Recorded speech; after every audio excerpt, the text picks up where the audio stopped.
The silk sheets beneath me felt like ice, despite the warmth of the Mediterranean night filtering through the floor-to-ceiling windows.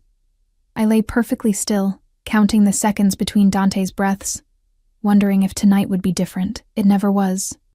3 months of marriage, and my husband had never touched me beyond the cold press of his lips against my knuckles during our wedding ceremony. A performance for the 200 guests who'd filled the cathedral, their eyes hungry for the spectacle of Chicago's most feared crime lord claiming his bride. I was that bride, Aria Moretti, 23 years old, and already a widow in every way that mattered, except on paper. The restaurant where I'd worked, past tense, because that life ended the night Dante walked through those doors, had been my refuge. Giovanni's, a small Italian place in Little Italy where the tiles were cracked, the espresso machine temperamental, and the tips barely covered my nursing school textbooks. But it was mine, my space, my dream of something better than the cramped apartment I shared with my dying father and the mountain of medical bills that grew taller each week. I remembered the night with painful clarity. October rain had been hammering the windows, and I'd been balancing 4 plates of pasta when the door opened. The temperature in the room dropped, conversations died mid-sentence. Even Giovanni, who'd survived 60 years in this neighborhood and claimed to fear nothing, went pale. 3 men entered first, broad-shouldered, wearing dark suits that cost more than my annual salary, their eyes scanning every corner, every exit. Then he walked in. Dante Salvatore. I'd seen his face in newspapers, heard his name whispered with equal parts reverence and terror, but nothing prepared me for the reality of him. 6'3" of controlled violence wrapped in a custom Tom Ford suit, dark hair swept back from a face that could have belonged to a Renaissance statue if not for the thin scar cutting through his left eyebrow. He couldn't have been more than 28, but his eyes held centuries of darkness. He'd chosen the corner table, of course he did, back to the wall, facing the entrance, and I'd been the unfortunate server on shift. My hands had trembled as I approached. The plates felt impossibly heavy. His security detail watched my every movement like hawks tracking a mouse, and I could feel the weight of something dangerous settling over my shoulders. "Welcome to Giovanni's," I'd managed, my voice smaller than I'd intended. "Can I start you with—" That's when it happened. My shoe, cheap, worn thin from double shifts, caught on absolutely nothing, and the world tilted. 4 plates of pasta, expensive wine, and my dignity crashed toward Dante Salvatore's $3,000 suit. Time crystallized. I saw my life ending in that fraction of a second. Not the life I had, but the life I'd hoped for. Nursing school, saving my father, escape. His hand shot out, catching my wrist with reflexes that seemed almost preternatural. The plates clattered harmlessly to the side as he pulled me upright, steadying me with a grip that was firm but strangely gentle. Our eyes met. His were the color of aged whiskey, flecked with gold, and for a moment, just a heartbeat. Something flickered in their depths that made my breath catch. Not anger. Something else. Something that felt like recognition. "Careful, Piccola," he'd murmured, his voice a low rumble that I felt in my chest. "The floor is treacherous." His men had immediately moved to clean the mess, barking orders at Giovanni, but Dante's gaze never left my face. His thumb had pressed against the inside of my wrist, probably feeling my jackrabbit pulse, and the corner of his mouth had curved into something that wasn't quite a smile. "What's your name?" "Aria." The word stumbled out. "I'm so sorry. I'll pay for your suit. Aria." He'd tested the word like a fine wine. "You work here every night?" I should have lied. Should have sensed the trap, but my father's oxygen tank was running low, and the hospital had called twice that day about past due bills, and I was so tired of lying that the truth just fell out. 6 nights a week. I'm saving for nursing school. His expression had shifted then, something calculating sliding behind his eyes. Noble. He'd released my wrist, but the imprint of his fingers remained, burning against my skin like a brand. He'd reached into his jacket, his guards tensed immediately, and pulled out a black leather wallet, extracting a business card. "You need money for school?" He'd placed the card on the table between us. Come work for me. Better pay, better hours. I'd stared at that card like it was a snake. Everyone knew what working for Dante Salvatore meant. Laundering money through front businesses, looking the other way, becoming complicit. Thank you, but I can't think about it. He'd stood then, towering over me, and the scent of him, expensive cologne mixed with something darker, like gunpowder and cedar, made my head spin. You're wasting your potential here, Aria. He'd left $1,000 on the table for a $40 meal. I'd thrown the business card away that night. Tried to forget those whiskey-colored eyes and the way my name had sounded in his mouth. 2 days later, my father's hospital called. Someone had paid his entire bill, $60,000, cleared overnight. When I demanded to know who, the administrator had simply handed me an envelope. Inside was a new business card and a note in sharp, masculine handwriting. Consider it an investment, DS. I should have known then. Should have understood that men like Dante Salvatore didn't give gifts. They made purchases. The trap had already closed. I just hadn't felt the jaws snap shut yet. Now, lying in his bed, our bed, though we inhabited it like strangers on a vast silk ocean, I pressed my hand to the place where he'd first touched my wrist. The ghost of that moment still lingered. 3 months and a nightmare of a wedding later. The marriage had been his price, not for my father's medical bills, those were already paid, but for something else entirely. I'd learned the truth 2 weeks after that first encounter, when 2 of Dante's men showed up at my apartment with an offer that wasn't really an offer at all. My father's doctor, Dr. Marcus Chen, the only specialist who'd agreed to take his case, had been stealing from Dante, embezzling money through fake medical supply companies, skimming hundreds of thousands from the Salvatore family's legitimate pharmaceutical holdings. When Dante's people had discovered it, they'd traced the connection. To my father. To me. The ledgers showed my father's name on dozens of transactions, forged I'd later learn, but Dante hadn't known that then. All he'd known was that someone named Thomas Moretti had helped steal from him, and that someone had a daughter who'd literally fallen into his arms. "Marry me," Dante had said when I'd been dragged to his office. A penthouse suite overlooking Lake Michigan, all dark wood and leather, and the scent of expensive cigars. 1 year. A marriage of convenience. You play the dutiful wife, and your father lives. You refuse. He hadn't finished the sentence, hadn't needed to. I'd said yes with tears streaming down my face, while Dante had watched with those unreadable whiskey eyes, and something that might have been regret flickering in their depths. The wedding had been a spectacle. A cathedral full of Chicago's elite and criminal underworld, me in a Vera Wang gown that cost more than my father's hospital bills, Dante in a black tux that made him look like a dark angel. He'd slipped a platinum ring onto my finger, 3 carats of flawless diamond that felt like a shackle, and kissed my hand with lips so cold they'd burned. "You're mine now, Piccola," he'd whispered against my skin, in every way that matters, but he'd never touched me. Never claimed the marital rights that the priest had blessed and the contract had implied. Our wedding night, I'd stood in the bathroom of our penthouse for an hour, sick with fear, before finally emerging to find him sitting in an armchair by the window, a glass of whiskey in his hand. "I'm not a monster," he'd said, without looking at me. "I won't force you into my bed. The marriage is political, nothing more." Relief, and something else, something I didn't want to name, had flooded through me. 3 months later, and the distance between us felt like an ocean. We lived like ghosts in his sprawling penthouse. He left before I woke, returned after I'd retreated to my room. Yes, my room, separate from his, because apparently even sharing a bed was too much intimacy for a marriage built on coercion and lies. I saw him at dinners with his associates, at charity galas where I played the perfect wife, at family gatherings where his mother looked at me with pity and his sister with barely concealed hostility.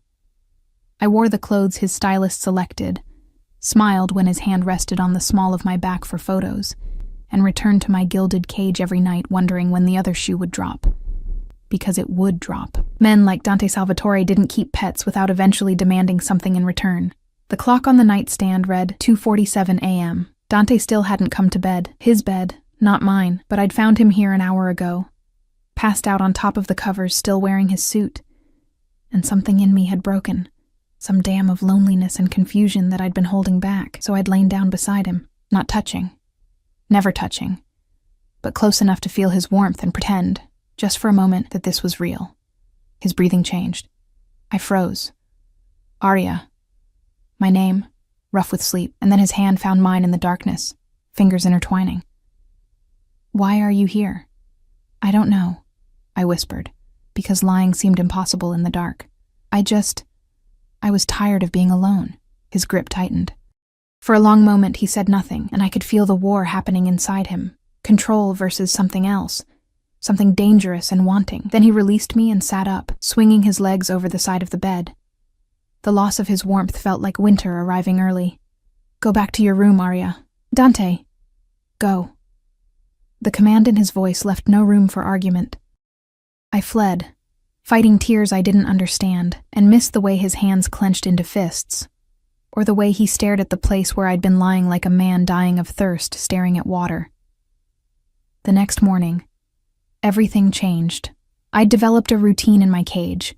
Wake at 8, breakfast alone in the massive kitchen, avoid Dante's staff who looked at me with either pity or contempt, wonder what the hell my life had become.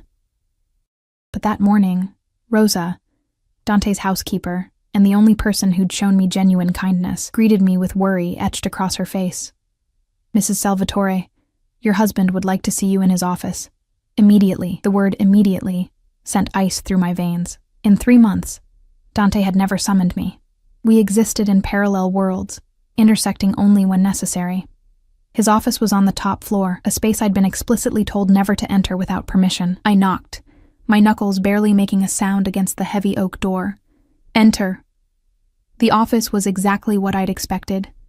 Dark leather, mahogany furniture that probably cost more than a car, floor-to-ceiling windows overlooking the Chicago skyline. What I hadn't expected was the tension crackling in the air like electricity before a storm. Dante stood behind his desk, still wearing yesterday's shirt with the sleeves rolled up. His tie discarded somewhere. He looked like he hadn't slept. 2 of his men flanked the doorway, Marco and Vincent, the ones who'd dragged me to this life. And their presence made my stomach clench. Sit. Dante gestured to the chair across from his desk. I sat, smoothing my hands over the simple dress I'd chosen. Everything in my new wardrobe was designer, carefully selected by someone who understood the image a Mafia wife should project, but I still felt like a child playing dress-up. Dante picked up a folder from his desk, studied it for a long moment, then looked at me with those whiskey eyes that seemed to see straight through skin and bone to the terrified girl beneath. Your father. He opened the folder, revealing documents covered in numbers and legal jargon. He's innocent. The words took a moment to register. What? The embezzlement. The money Dr. Chen stole. Dante's jaw tightened.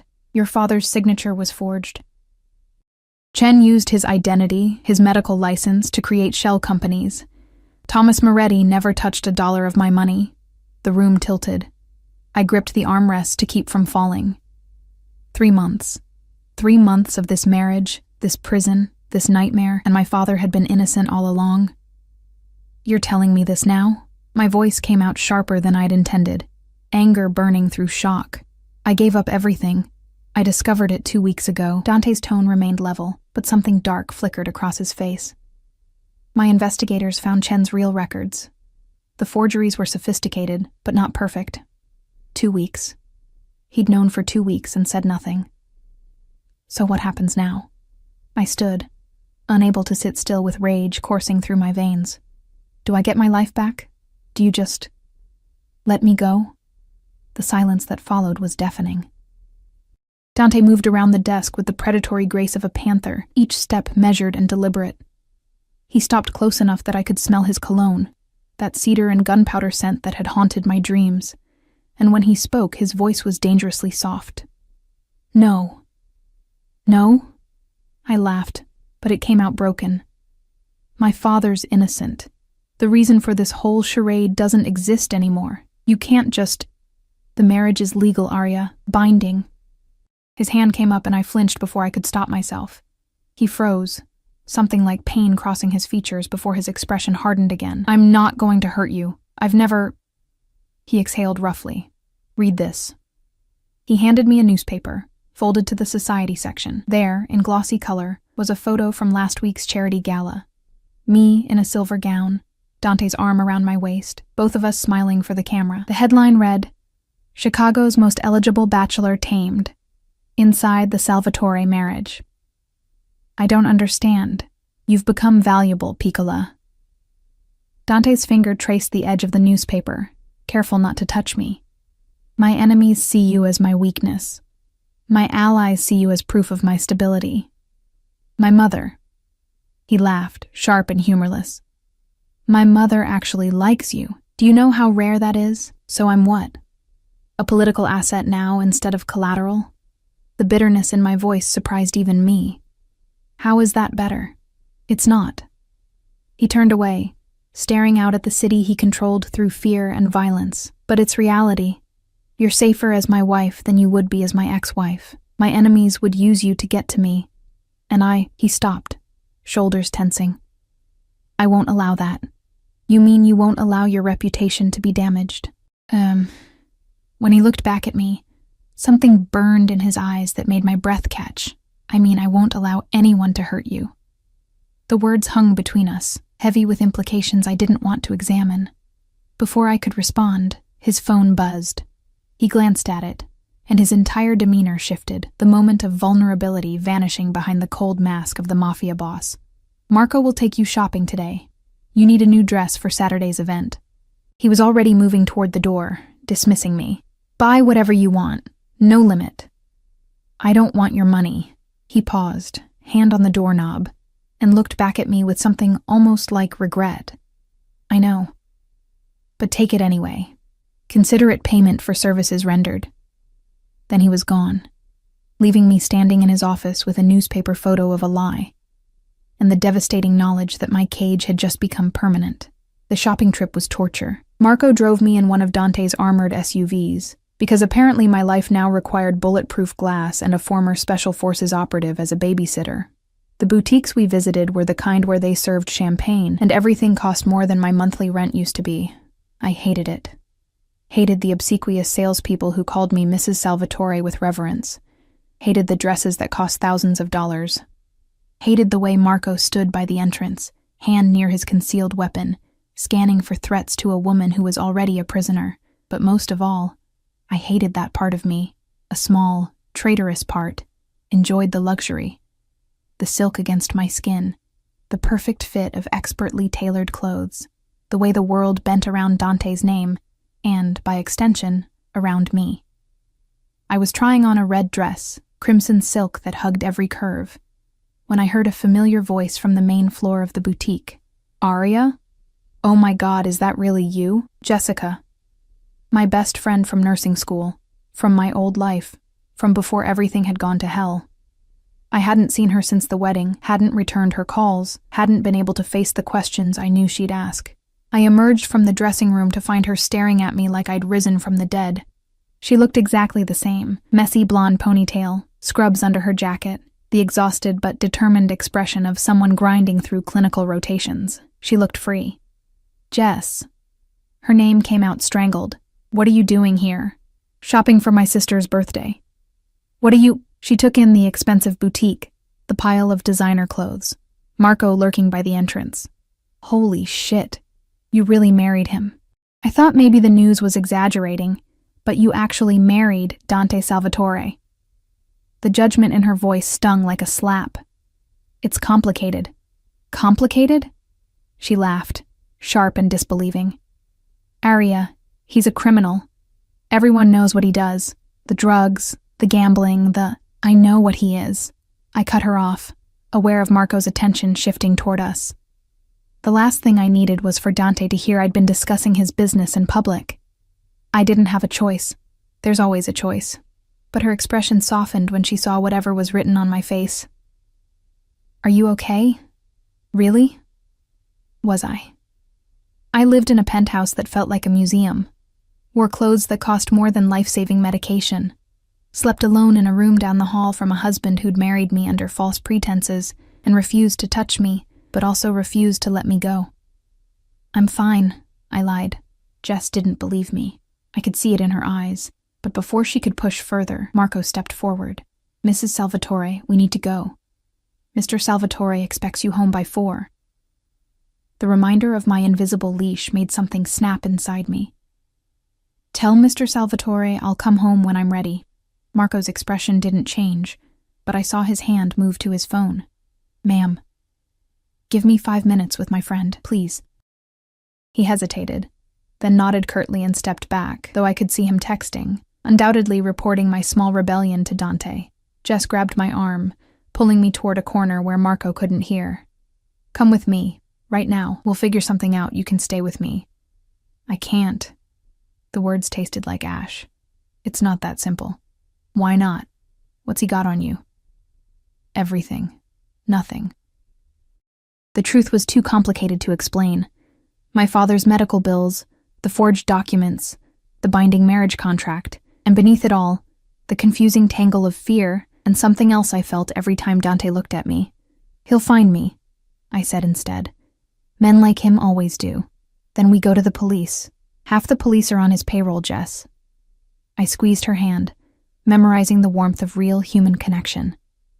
I appreciate the thought, but there's no escape from this. I just have to survive it. Her eyes filled with tears. This isn't surviving, Arya. This is dying slowly. Maybe she was right.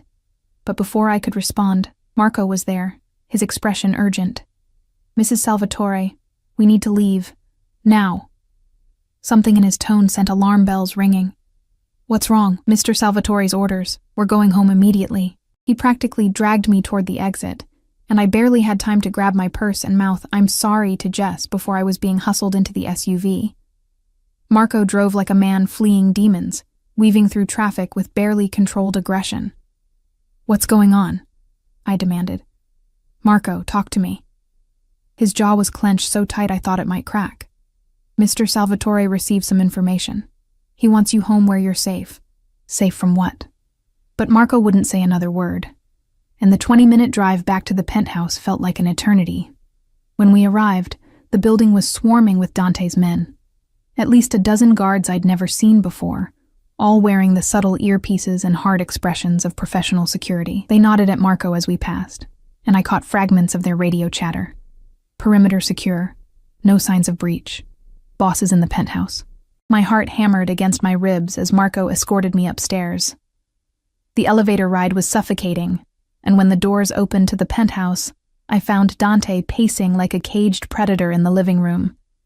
He spun toward me the moment I entered, and the raw emotion on his face, fear, anger, something else I couldn't name, made me stop in my tracks. Where the hell were you? He crossed the space between us in 3 strides, his hands coming up to grip my shoulders.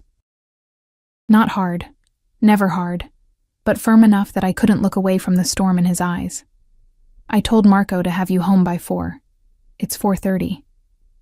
I was talking to a friend. You don't have friends anymore, Arya. You have people who can be used against you.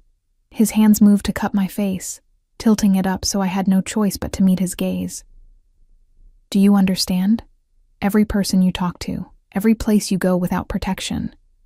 You're painting a target on your back. I had Marco with me. Marco's good, but he's one man.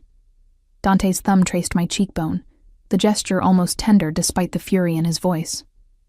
I received a call today. Someone's asking questions about you, about your father, about the embezzlement case. Ice flooded my veins. Who? I don't know yet, but when I find out...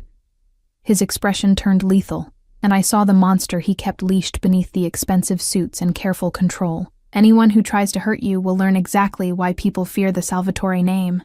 He was still holding my face, his touch burning against my skin, and I realized with a start that this was the most he'd touched me since our wedding.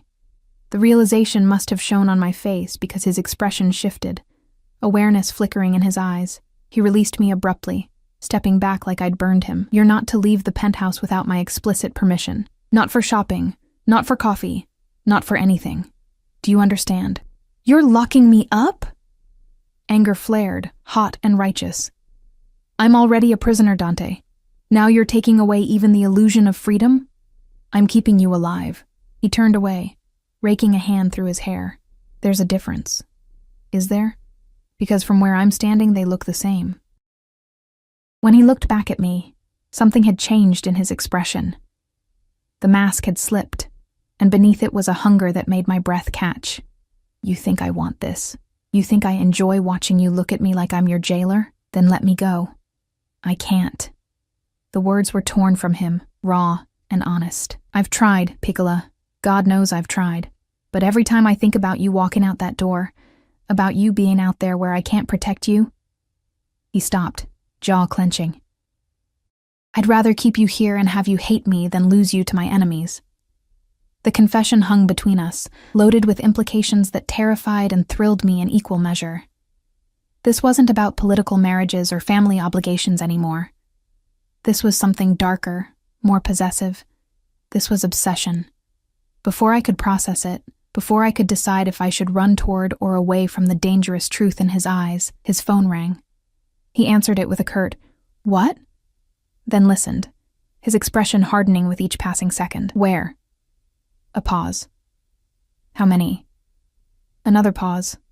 Longer this time. "Handle it. I'll be there in 20 minutes. He hung up and looked at me with something that might have been regret. "I have to go. Business. Marco and 3 other guards will stay here with you. Do not leave this penthouse, Arya. I mean it." "When will you be back?" The question seemed to surprise him. "Why? Planning to miss me?" "Planning to know when I can stop feeling like I'm suffocating." His expression darkened, but beneath the anger was hurt, quick and sharp before he buried it. "Midnight, probably. There's food in the kitchen. Rosa left your favorite pasta." He knew my favorite pasta. The thought was more unsettling than it should have been. Dante moved toward the door, but paused at the threshold, his back to me. "I meant what I said, Arya. Anyone who tries to hurt you answers to me. And I'm not a merciful man." Then he was gone, taking the oxygen from the room with him. And I was left standing in my golden cage, wondering when exactly I'd stopped wanting to escape. The hours after Dante left dragged like years.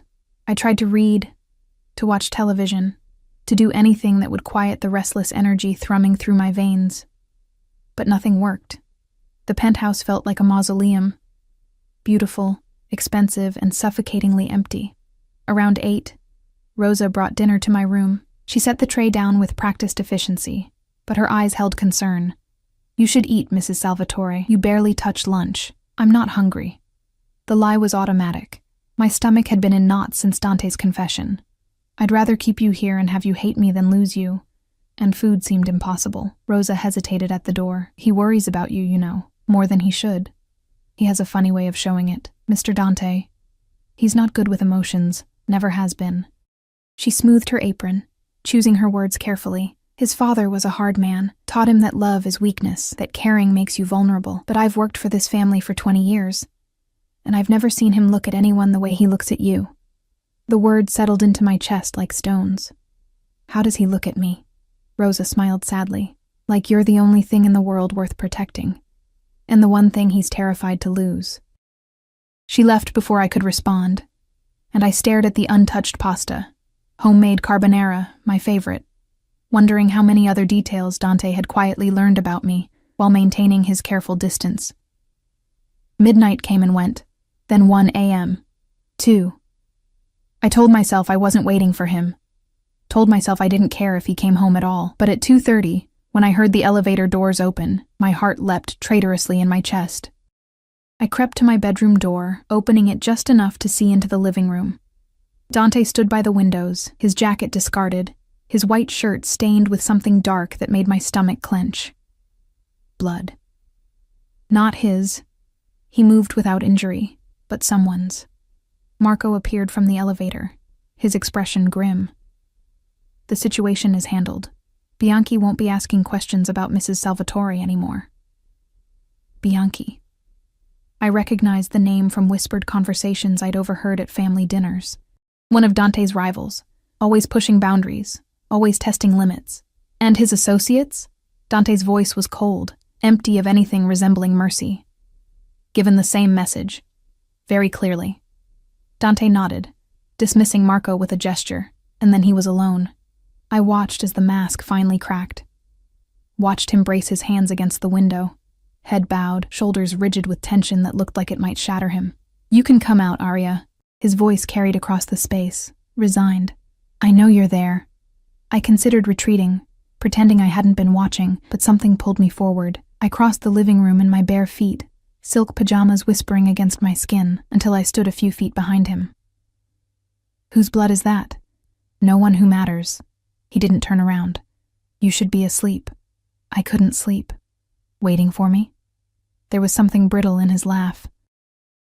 Or hoping I wouldn't come back. The honest answer terrified me, so I deflected.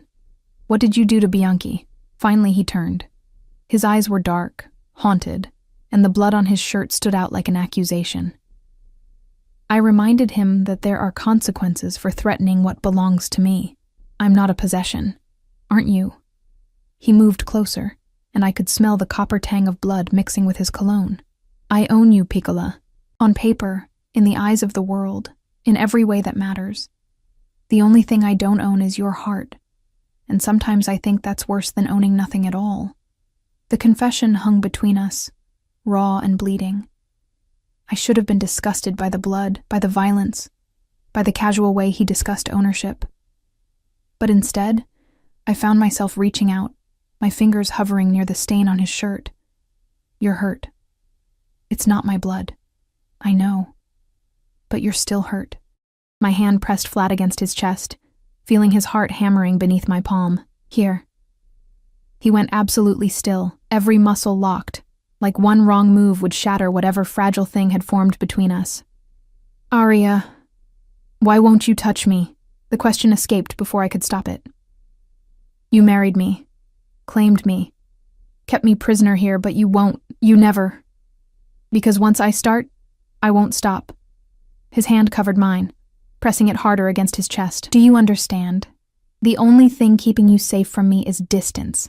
The moment I break that barrier, the moment I let myself have you the way I want. He stopped, jaw clenching. You'll truly be trapped. No more separate rooms, no more pretending this is anything but what it is. And what is it? His other hand came up, fingers tangling in my hair, tilting my face toward his.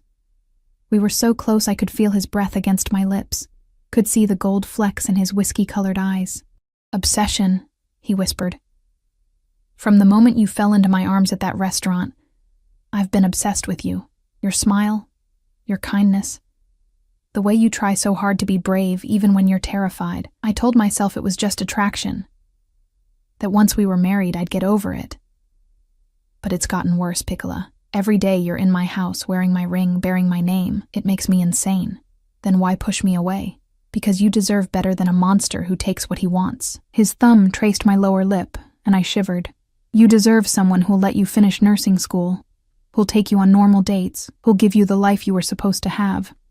Not someone who'll lock you in a golden cage and never let you go. The irony made me laugh, sharp and a little hysterical.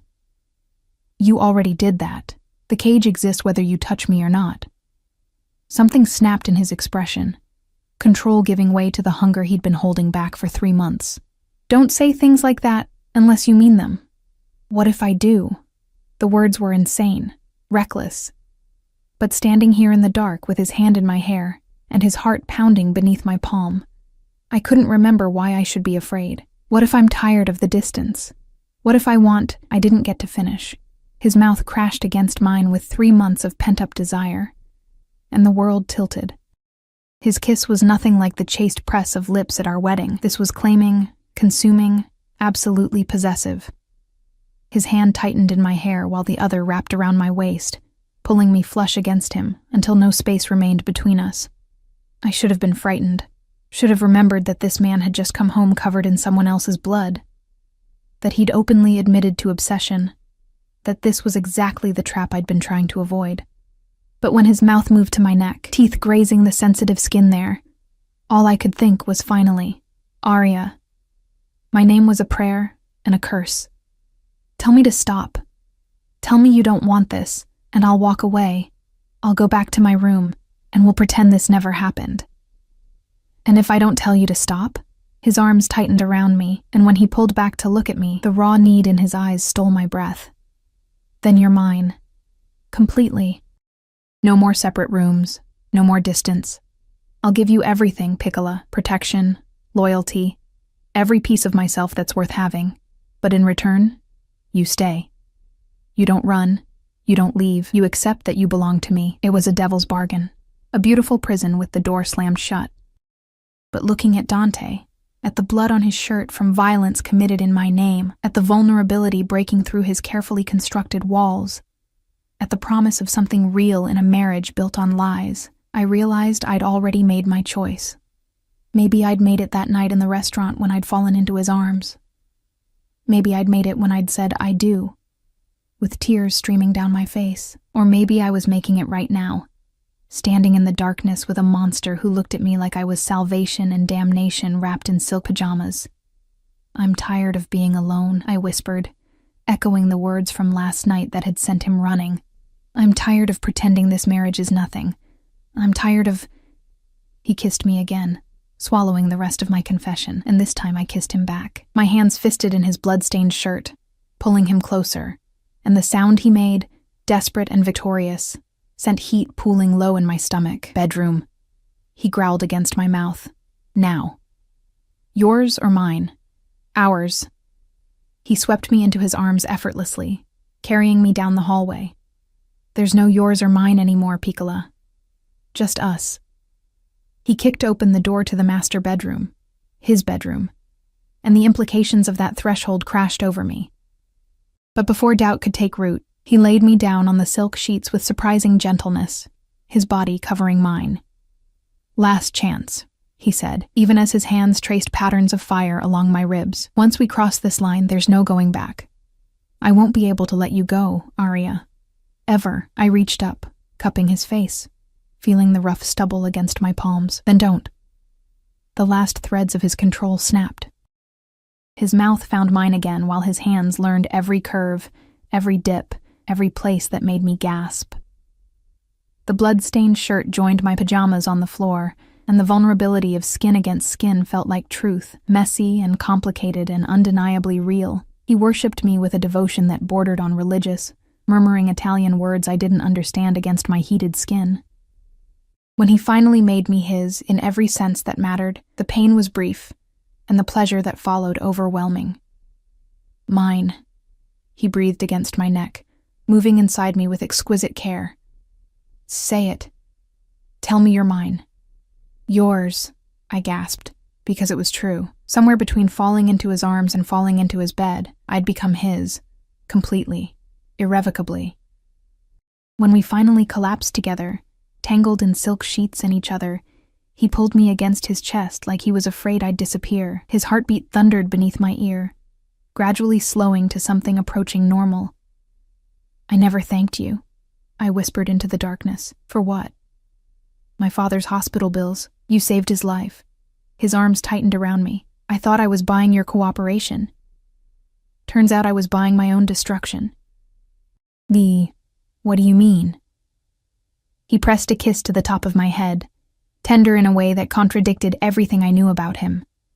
You can't love a monster, Piccola, but you can make him human, and humans break so much easier than monsters do. I tilted my head back to look at him, this complicated man who'd trapped me and freed me in the same breath. Who says I can't love a monster? His expression cracked open, and in that moment, I saw past the Mafia boss, past the violence and control, to the lonely boy who'd learned love was weakness, and caring made you vulnerable. Don't, he whispered, and it sounded like begging. Don't love me, Arya. I'll only disappoint you. Too late. The words were reckless, but they were also true. Somewhere in the cage he'd built around me, I'd started building one around him too. I think I started falling the night we met.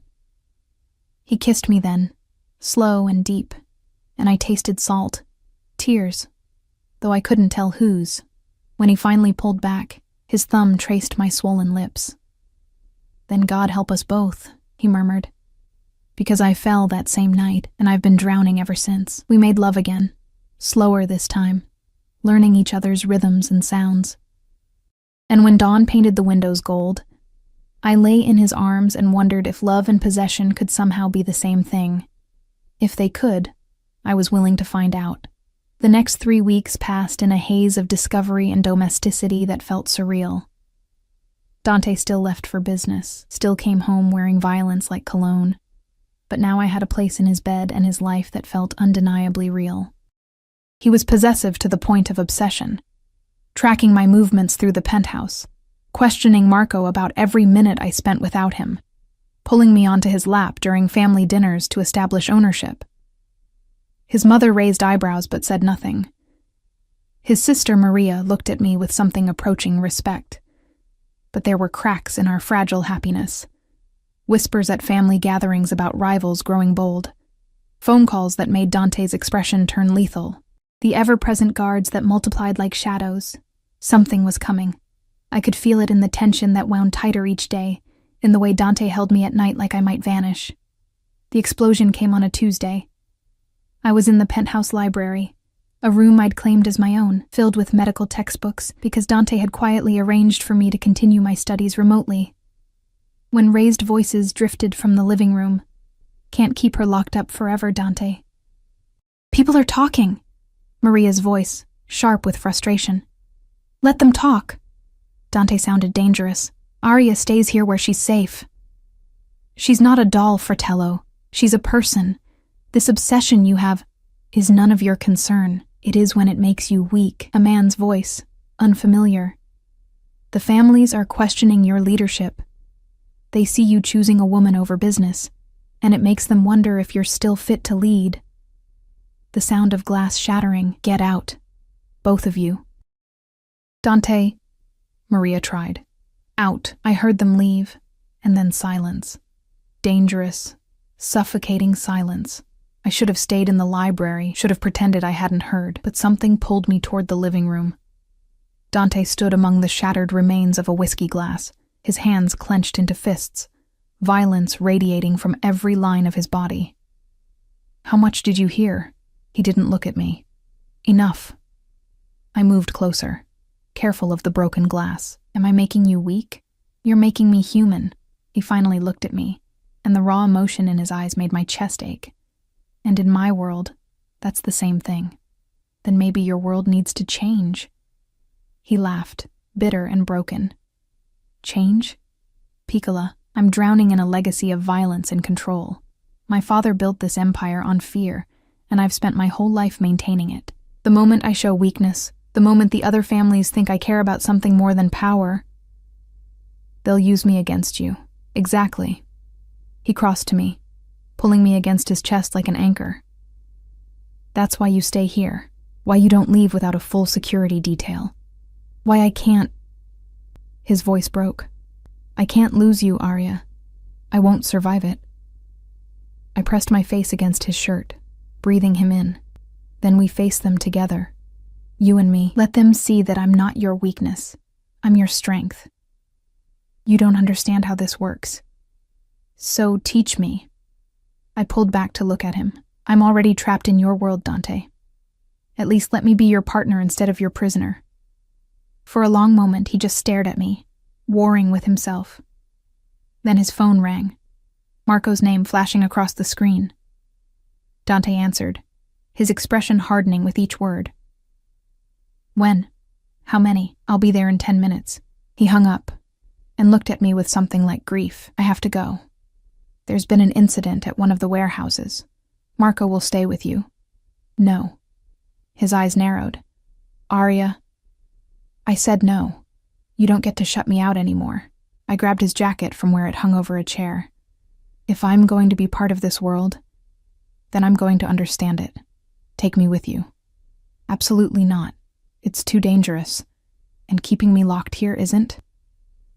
I held his gaze, refusing to back down. "Someone's already asking questions about me. Bianchi tried to use me against you. How long before the next person does? At least if I see what you're dealing with, I'll understand the threats." The war on his face was painful to watch. Possessive fear versus grudging respect. Finally, he exhaled roughly. "Fine. But you stay in the car. You stay with Marco. And if anything goes wrong, I know. You'll burn the city down." I smiled despite the gravity of the moment. "You've made that abundantly clear." Something like pride flickered in his eyes. "You're going to be the death of me, Piccola. Or your salvation. We'll find out which." He kissed me hard and fast, then pulled me toward the elevator. "Come on." And Arya? When I tell you to run, you run. Understood? I nodded, even as my heart hammered against my ribs. I'd just demanded entry into a world of violence and shadows, and I had no idea if I'd survive what came next. But I'd survive it with Dante, and somehow, that made all the difference.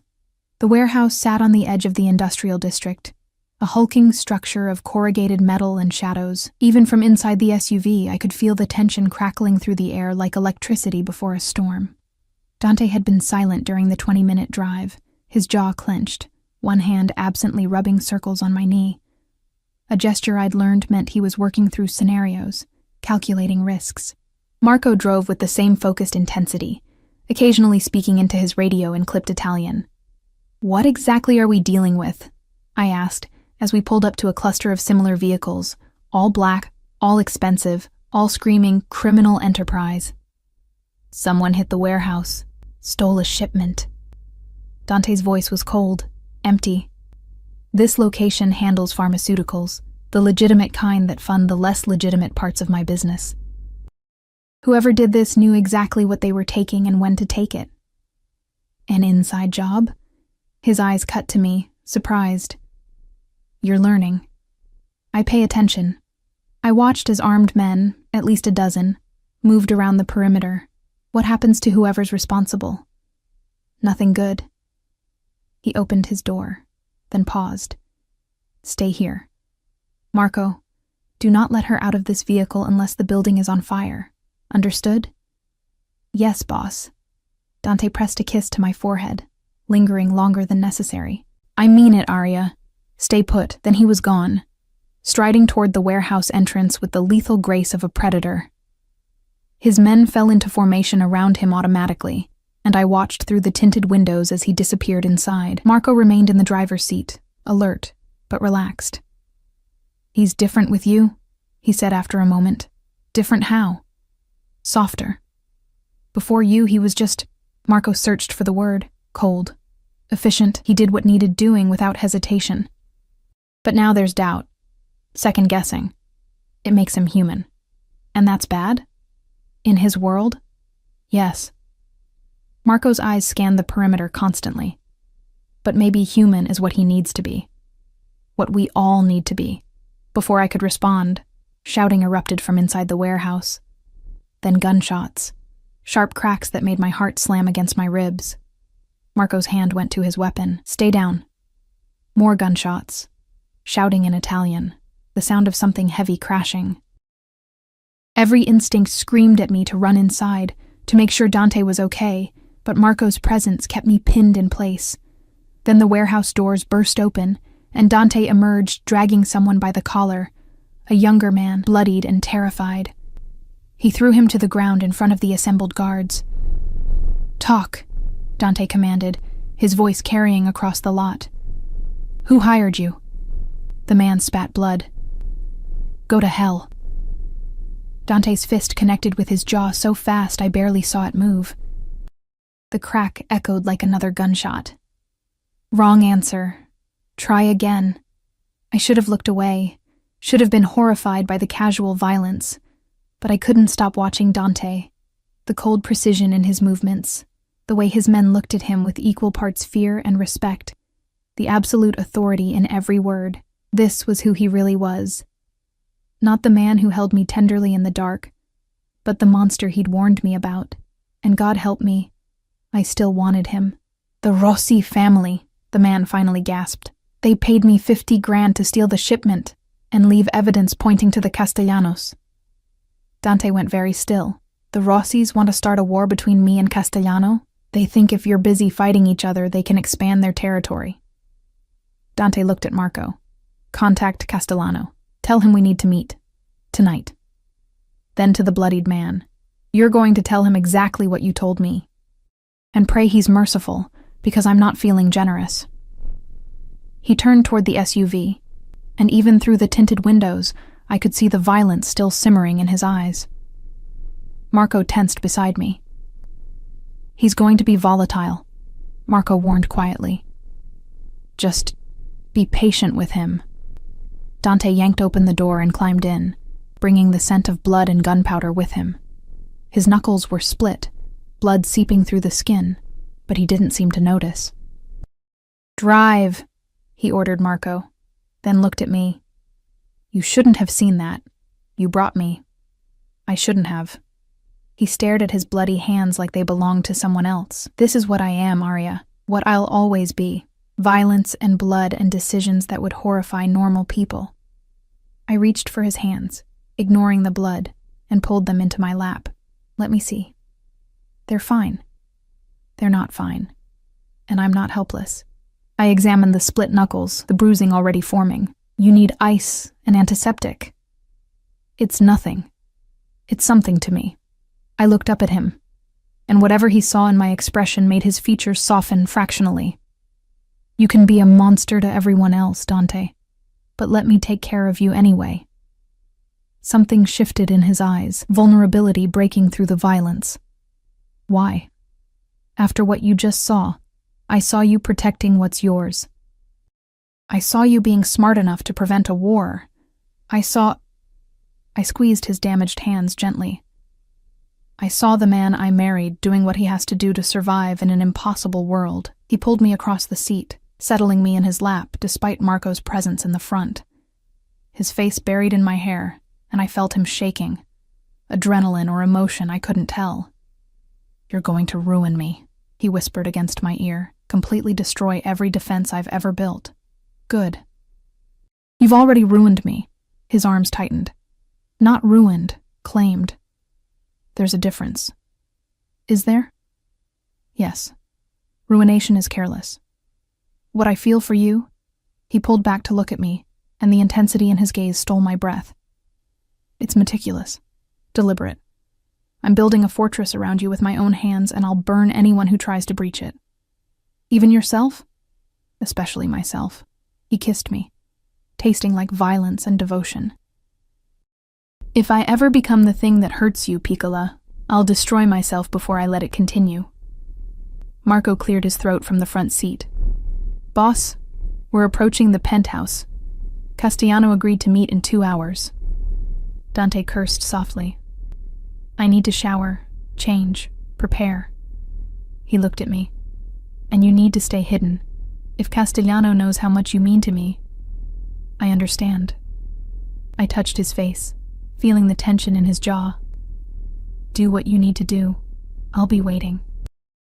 The meeting took place in the penthouse's formal dining room, and despite Dante's orders to stay away, I positioned myself in the hallway where I could hear everything through the partially open door.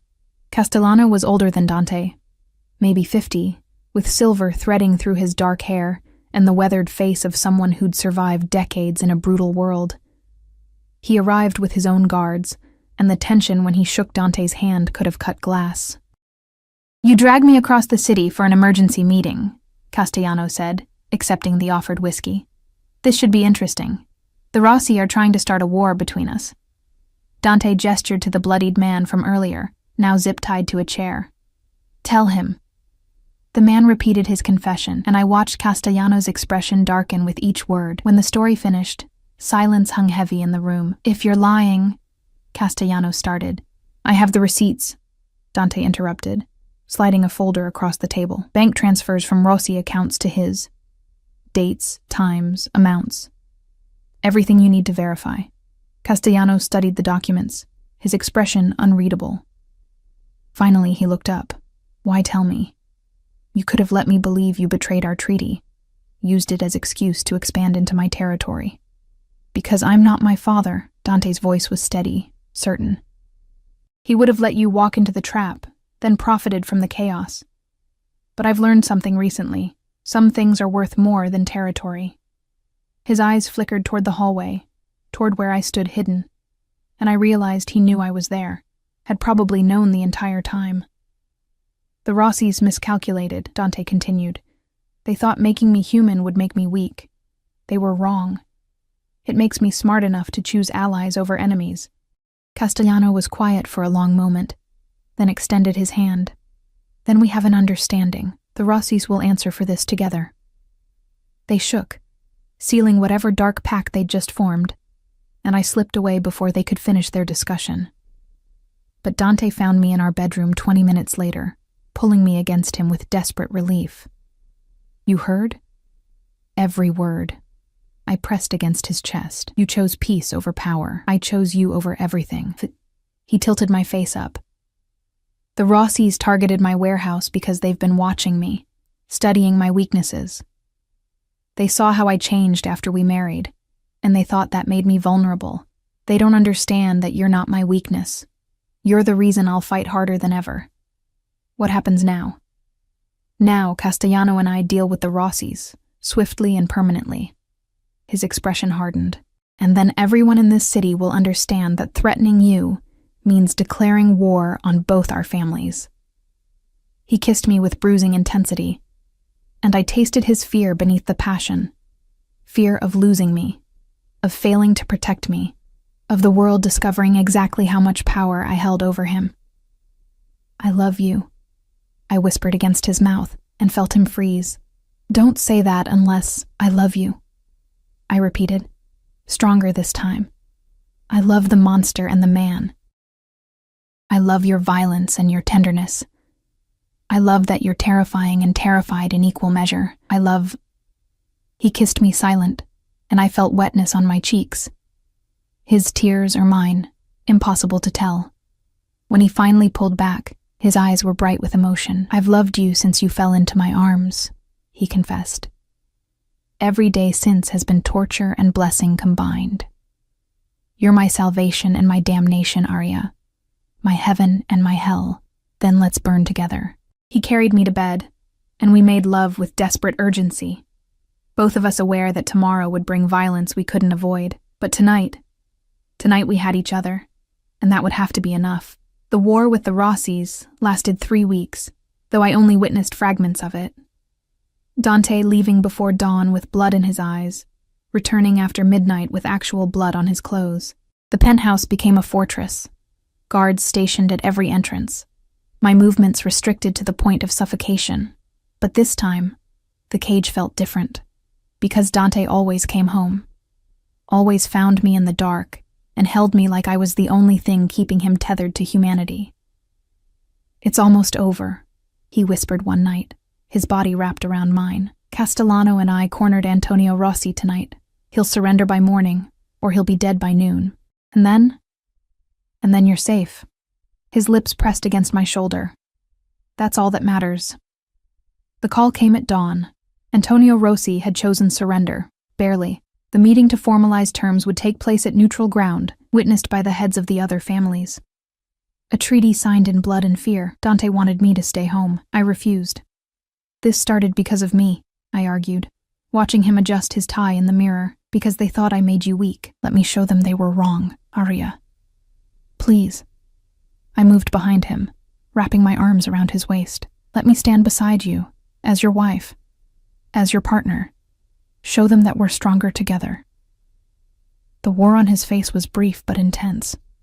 Finally, he turned in my arms, cupping my face with careful hands. If anything happens, it won't. You've already won. If anything happens, he repeated firmly, you run. Marco will get you out. There's a safe house in... I kissed him quiet. Nothing's going to happen. Trust me. I do. His forehead pressed against mine. That's what terrifies me. The meeting took place in an old church. Neutral ground, sacred ground, where even criminals feared to spill blood. The pews were filled with representatives from Chicago's major families, their faces a mix of curiosity and calculation, as Dante and I walked down the aisle. I wore red, Dante's choice, a deliberate statement. The dress was elegant, conservative, but the color screamed possession and power. His hand remained on the small of my back, a brand of ownership that everyone present understood. Castellano stood at the altar with Antonio Rossi, who looked like a broken man. His suit was expensive but disheveled, his face bearing the marks of recent violence.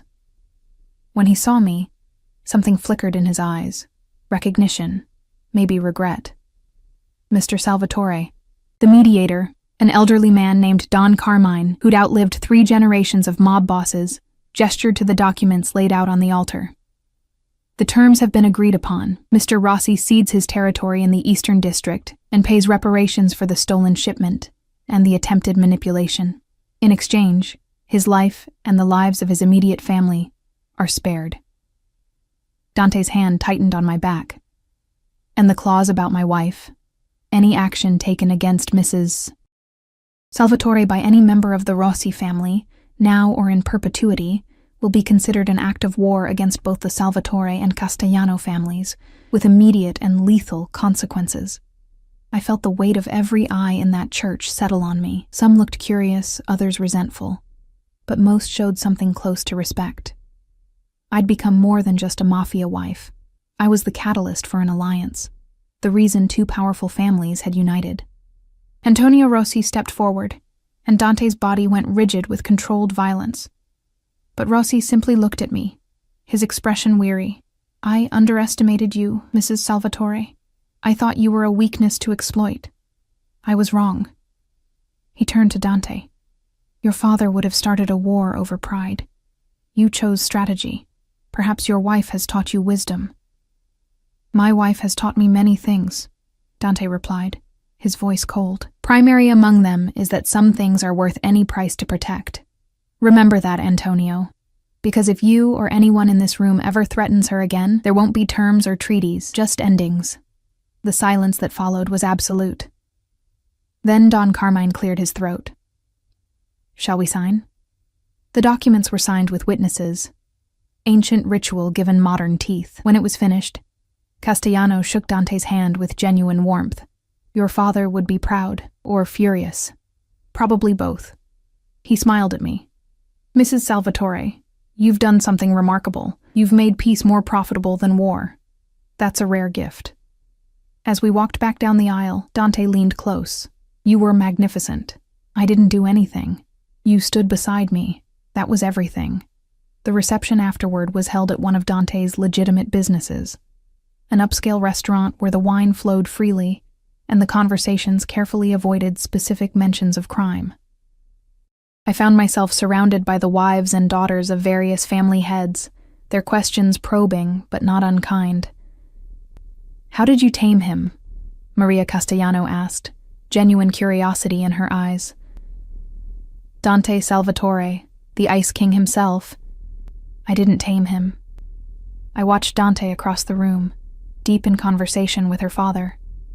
I just showed him that being human wasn't the same as being weak. And he believed you? Eventually, I smiled. He's stubborn. He's in love. I'm this from an older woman, Sofia Benedetti, whose husband controlled the city's construction unions. I've known Dante since he was a boy. Never seen him look at anyone the way he looks at you. Like you hung the moon and stars. Heat crept up my neck. He's intense. Intense is one word for it. Sophia's laugh was knowing. Obsessed might be more accurate. But there are worse fates than being loved by a powerful man who'd burn the world for you. Later, as Dante and I stood on the restaurant's balcony overlooking the city, his arms wrapped around me from behind, I thought about her words. What are you thinking? He murmured against my ear. That 6 months ago I was serving pasta and dreaming of nursing school. Now I'm standing here with you, and somehow this feels more real than anything I've ever known. Regrets. So many. I turned in his arms to face him, but not this. Never this. His kiss was soft, tender. Everything his reputation claimed he couldn't be. I still owe you something. What? A choice. He reached into his jacket and pulled out an envelope. I've been carrying this for weeks, waiting for the right moment. Inside were acceptance letters, nursing programs, scholarships, everything I'd need to finish my education. All arranged quietly, without fanfare, while he'd been fighting a war. I can't give you back the life you should have had, he said quietly. But I can give you the future you wanted. Classes start next semester. You'll have full security, obviously, and the schedule might be complicated, but I kissed him, cutting off his nervous rambling. You did this for me? I did it for us. His hand cupped my face. I want you to have everything, Piccola. Your dreams, your career, your freedom. Within the constraints of safety, I want you to choose this life, not just endure it. I already chose. I pressed the envelope back into his hands. but I want to do it on my own terms. Part-time classes, online options, building a life that fits both of us, not just me. You're sure? I'm sure. I smiled at his bewildered expression. You spent 3 months thinking I wanted to escape. The truth is, I stopped wanting to leave the moment you stopped being my jailer and became my partner. Something in his expression cracked open, and he pulled me close with desperate strength. I don't deserve you. Probably not. But you're stuck with me anyway. Forever? Forever. We stood there as the sun set over Chicago, two people who'd found each other in the worst possible circumstances and somehow made it work. Behind us, through the windows, I could see our combined families celebrating, not a business arrangement, but genuine alliance built on mutual respect. What happens now? I asked. Now? Dante's lips curved against my temple. Now we go home. I make love to my wife. Tomorrow, we start planning your class schedule. Next week, you meet with my accountant about setting up your own accounts, because you should have money that's yours, not mine. Next month, we celebrate when the semester starts, and every day after that, we build something real. Sounds almost normal. Normal is overrated. He turned me to face him, and the love in his eyes stole my breath. But real? Real is everything. 3 years later, I stood in a hospital corridor wearing scrubs instead of designer clothes, my hands steady as I administered medication to a patient who had no idea his nurse was married to one of Chicago's most powerful men. Dante had been right. The schedule was complicated. Security followed me everywhere, and some of my classmates had figured out who I was, but I'd made it work. Graduated top of my class, landed a position at County General. Built a life that was mine, even if it existed within the framework of his world. My phone buzzed with a text. Dinner at 8? I miss you. I smiled, typing back, miss you too. See you at home. Home.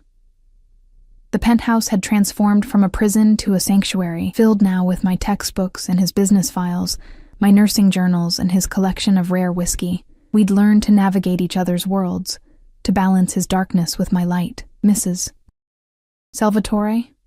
One of the other nurses, Jenny, poked her head into the break room. Your husband's here. I frowned. He's not supposed to pick me up for another 2 hours. Well, he's in the lobby with flowers and that smile that makes everyone forget he's terrifying. I found him exactly where Jenny said, standing near the entrance with a massive bouquet of red roses, looking completely out of place in his 3-piece suit among the sick and injured. Marco and 2 other guards hovered nearby, and several nurses were definitely staring. What are you doing here? I asked, unable to hide my smile. Couldn't wait. He handed me the flowers, then pulled me close despite our audience. I have news. What kind of news? His hand slid to my stomach, still flat, barely showing the secret we'd discovered just last week. I've been thinking about names. Joy and terror flooded through me in equal measure. We hadn't told anyone yet, hadn't even fully processed it ourselves. A baby. Our baby. Bringing new life into a world built on violence and control. Dante. I know. His forehead pressed against mine. I know it's complicated. I know the dangers. But I also know that I love you, and I'll love this child, and I'll spend every day of my life making sure you're both safe, even if it means changing, especially if it means changing. He pulled back to look at me, and the vulnerability in his eyes was stunning. I've been talking to Castellano about legitimate investments, about slowly transitioning the family business into something legal. It'll take years, maybe decades, but you'd do that? For us? I'd do anything for you. He kissed me softly. You made me human, Piccola. Now let me try being a good man, too. Around us, the hospital continued its chaos. Sirens wailing, people rushing, life and death playing out in endless cycles. But in that moment, standing in my husband's arms with our future growing inside me, I felt something I'd never expected to feel in a marriage that started with coercion and fear. I felt free. I love you, I whispered. I love you, he returned. Both of you, forever. And standing there in the lobby of County General, surrounded by the messy reality of life with a man who'd once been my captor, and was now my everything, I realized that love and possession could be the same thing. when they were chosen, when they were mutual, when they were built on respect instead of control. The Mafia boss had never touched his wife, until jealousy drove him wild, until obsession became devotion, until possession transformed into partnership, and somehow, impossibly, we'd found our way to something real. We went home together, Marco driving while Dante kept his hand protectively over my stomach, already imagining the child who would change everything. The penthouse waited, no longer a cage but a home, filled with the life we'd built from the ashes of a coerced beginning. That night, as we lay tangled in silk sheets that no longer felt cold, Dante whispered against my skin, "Thank you." For what? For falling into my arms that night, for giving me a reason to be better, for loving the monster until he remembered how to be a man. I kissed him, tasting salt and sweetness, violence and devotion. Thank you for catching me, for seeing me when I was invisible, for building a fortress around us and calling it love. Outside, Chicago glittered with 1,000 dangers and 1,000,000 secrets. But inside our sanctuary, we were safe. We were whole. We were home. And that was more than enough.